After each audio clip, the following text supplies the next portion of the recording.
Harley-Davidson's first attempt at going electric was back in 2019 when they released the Harley-Davidson LiveWire, and it didn't sell well at all.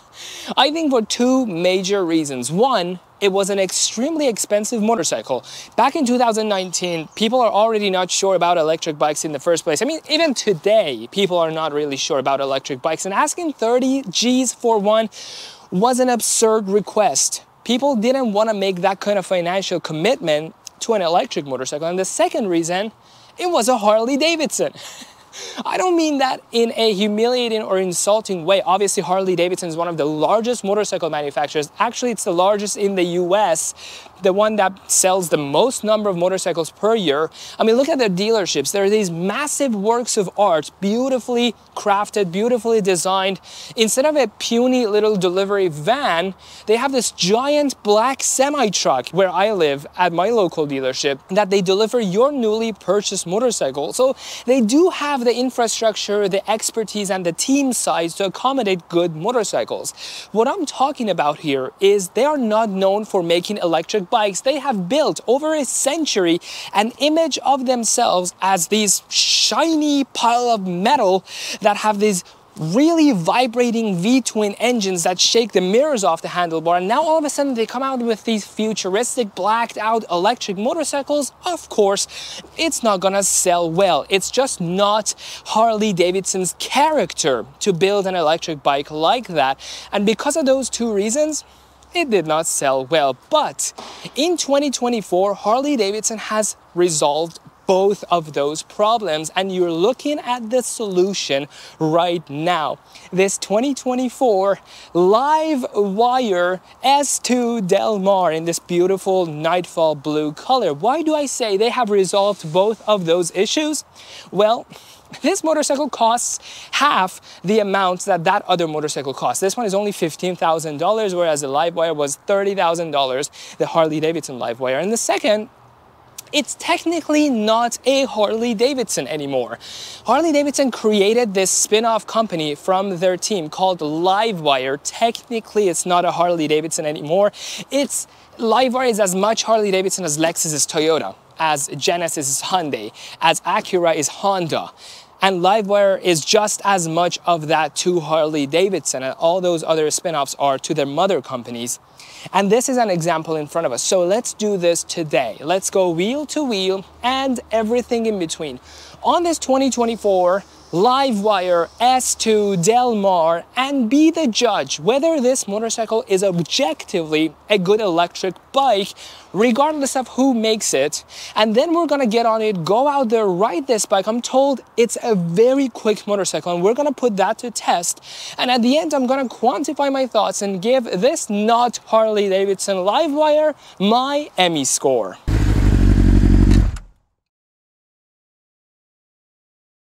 Let's start by talking about the elephant in the room. Let's get all the numbers out of the way so we can actually, in peace, continue the rest of the video. Let's start by talking about the electric powertrain. On this not Harley-Davidson LiveWire, this is a 10.5 kilowatt hour battery that's connected to the motor down here. Together they make 84 claimed horsepower and about 194 foot-pounds of torque, which is an outrageous amount of power. Even the Ninja H2 doesn't make a power close to that, and that's because it's electric. Obviously, torque is measured at its peak, its maximum torque, and electric powertrains like this one, you can watch a couple of videos, YouTube videos. I obviously don't have the expertise to explain how that's possible, but generally speaking, the electric powertrains on electric motorcycles throw off a really huge curve the very first moment that you open the throttle, and then it comes back down and averages out to a much smaller, obviously, torque value. But LiveWire is not lying technically about this powertrain having 194. That's maybe for part of a second you get a torque value like that, and obviously comes down and averages out again. As for the charging time on this battery, you can opt in 2 levels of charge. level 1, level 2, whichever is available to you at wherever you live. If you are level 1 charging this motorcycle, you are expected to spend about 8.5 hours by the wall waiting this battery to charge from 0 to 100%. If you have level 2 fast charging stations, you can reduce that number down to about 2.5 hours. Again, technology on electric motorcycles lags behind a little bit of automotive industry. Tesla's take a much shorter time, for example, to fully charge from 0 to 100, and obviously they have a much higher range. But for an electric motorcycle, these numbers are not horrendous. And when it is fully charged at 100%, LiveWire claims it's got 113 miles of range. Good luck getting anywhere near that number. The real numbers are not too far from that, but they're not 113 miles of range. I've seen people claim that they're getting about 80, 90 miles, best case scenario on this motorcycle.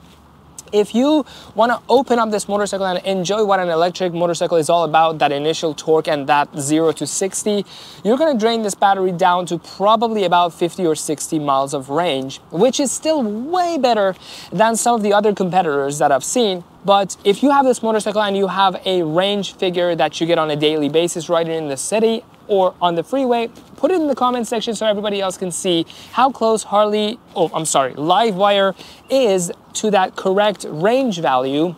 This battery is air-cooled on this motorcycle. You can see these massive fins that are designed onto this not Harley-Davidson LiveWire's battery. Obviously, they're not just for looks, although it looks cool, but they're also designed to increase surface area, so as you go down the road, wind hits it, cools down the battery. What's not air-cooled is everything down here. Obviously, batteries are okay to be heated up a little bit.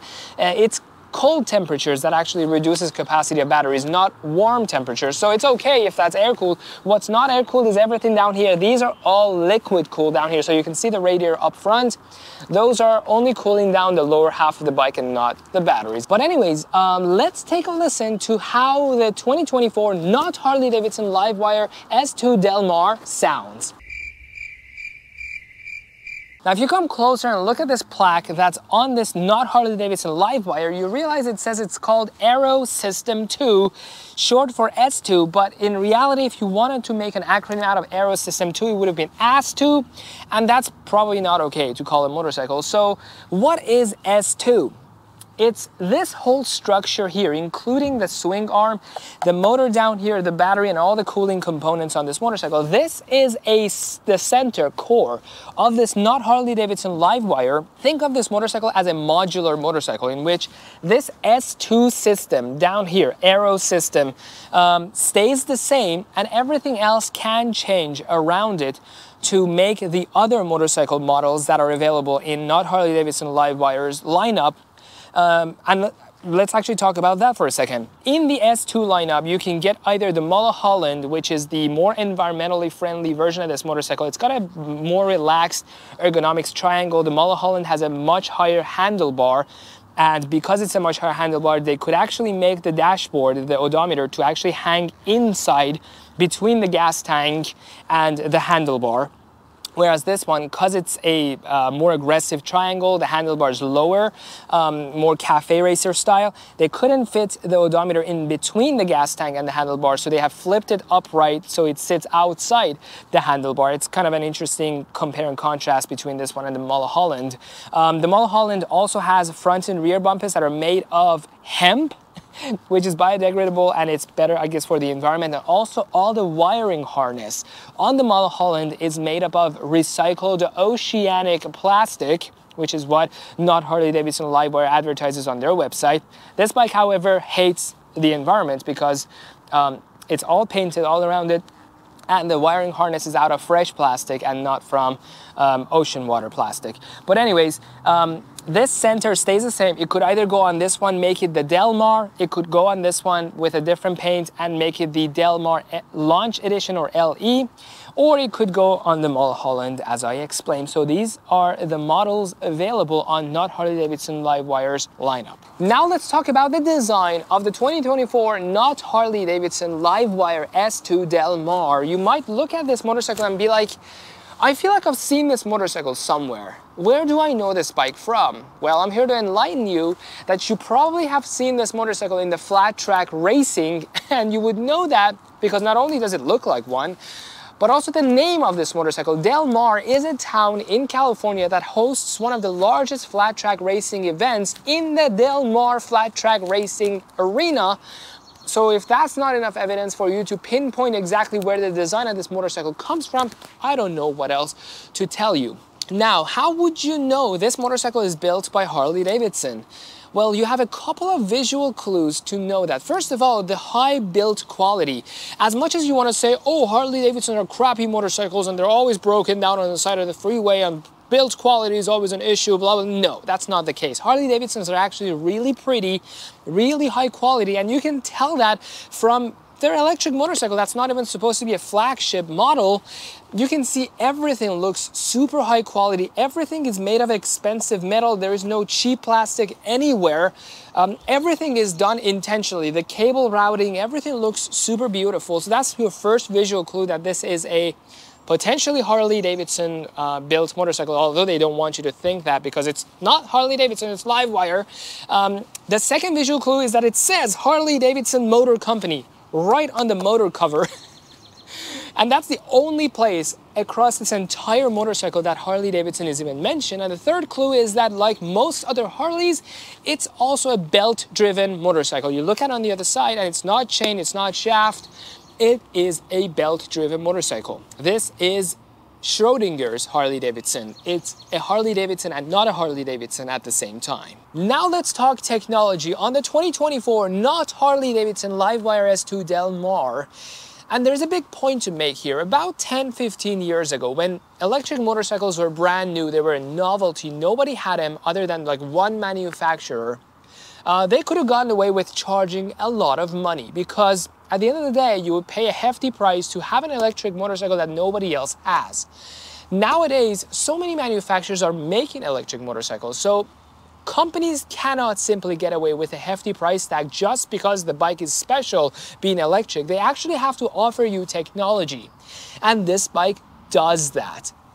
You have a whole bunch of options that you get on this model without having to opt in or out of them. You always get them at the same price point of $15,500. They're not pulling a BMW on you in which the starting price is one thing and you have to add features and every feature is like $500-600. No, you get everything from the get-go, and those things are, you get a 4-inch TFT screen with a slew of connectivity advantages that you can get. Once you connect it to the app, you can monitor a lot of aspects of your motorcycle. You can have navigation going on. You also get ABS on this motorcycle. You get traction control on this motorcycle. You also have a USB-C port right here. You can plug in your phone or whatnot without having to run your own cords up there, or if you want to plug in a GoPro up here and always have it plugged in. And once your phone is connected, you can also use the buttons on the right side of the handlebar to go like to the next music track or whatnot. And on the left, you have cruise control controls, and this bike does have cruise control, and the cruise control goes down to a minimum of 10 miles per hour, which is crawl speed. And I really appreciate that. I have never seen a motorcycle or car that goes down to 10 miles per hour for cruise control. This motorcycle does. And it also has a whole bunch of ride modes that you can use: rain, race, road, custom, all those things that manipulate the power delivery as well as regenerative power. And that's right, this motorcycle does have regenerative braking, which saves your brake pads and also generates a little bit of electricity if you're on a downhill or if you need to come to a stop without having to apply the brake. The only downside to this motorcycle that I can think of is the fact that it's got essentially no storage on it. And to access what you might think would be storage, which is this bump up here, I thought under the seat you could store something, but here's what happens when you remove the seat. And to do so, you grab the key, which, by the way, you get a key fob. This motorcycle is keyless go. You don't have to actually insert the key and twist it to turn it on. But essentially, you grab the key and you put it in this keyhole that's on the side of the motorcycle, somewhere you would expect it to be. And I'm thankful they didn't put it somewhere funky. You open it and you remove the seats. The whole thing comes off like a dual sport motorcycle. And when you remove it, you realize, yeah, essentially there is not much space under the seat. You could probably put flat like pieces of paper or whatnot, but nothing of dimension could really fit in here. But again, that's really the only problem I can think of on this not Harley Davidson LiveWire S2 Delmar. With all of that said and done, I think you and I are ready to take this motorcycle out on the road and give it a try. But before we do that, a huge shout out and thank you to Eastside Harley Davidson, my local Harley Davidson dealer here in Bellevue, Washington, that allowed us to take this motorcycle out on the road and show you guys how it works, how it operates, how quick it is. Go check out Eastside Harley Davidson. They have one of the largest Harley Davidson inventory in the Pacific Northwest. I will leave a link to this motorcycle and to their dealership in the description section of this video. Go check them out, Eastside Harley Davidson. And with that, let's go and ride this bike. Okay, are we ready to do a 0 to 60? Ready? Well, here. 3, 2, 1. Oh my god. Woo! This is wild.